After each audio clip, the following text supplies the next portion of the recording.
కీర్తనల గ్రంథము 37వ కీర్తన 17వ వచనము. భక్తిహీనుల బాహువులు విరువబడును, నీతిమంతులకు యెహోవాయే సంరక్షకుడు.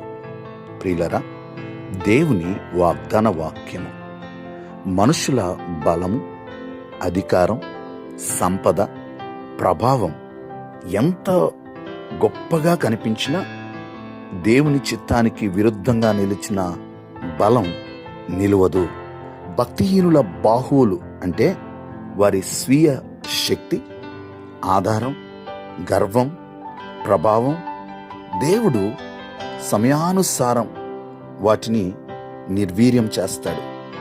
నీతిమంతుని బలం అతని చేతుల్లో కాదు, దేవుని చేతుల్లో ఉంటుంది. పరిస్థితులు బలహీనంగా కనిపించిన యెహోవా నిన్ను నిలబెట్టే సంరక్షకుడు, పోషకుడు, రక్షకుడు.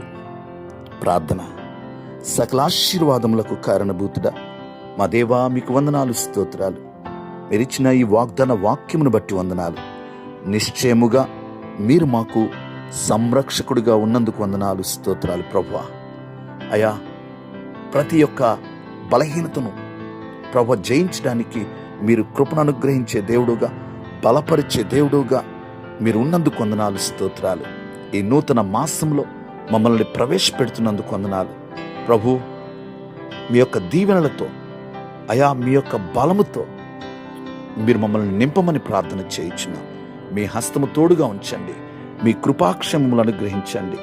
ఈ దినమంతా మీ సన్నిధి కాంతి మాతో ప్రభు ఉంచండి. మీ హస్తము తోడుగా ఉంచండి. మీరు మహిమ పొందండి. మాకు సంరక్షకుడిగా, పోషకుడిగా, రక్షకుడిగా ఉన్నందుకు వందనాలు చెల్లిస్తూ ఈ ప్రార్థనలో ఏకీభవించిన ప్రతి ఒక్కరిని, వారి కుటుంబాలను దీవించమని యేసు నామములో ప్రార్థిస్తున్నాం తండ్రి. ఆమేన్.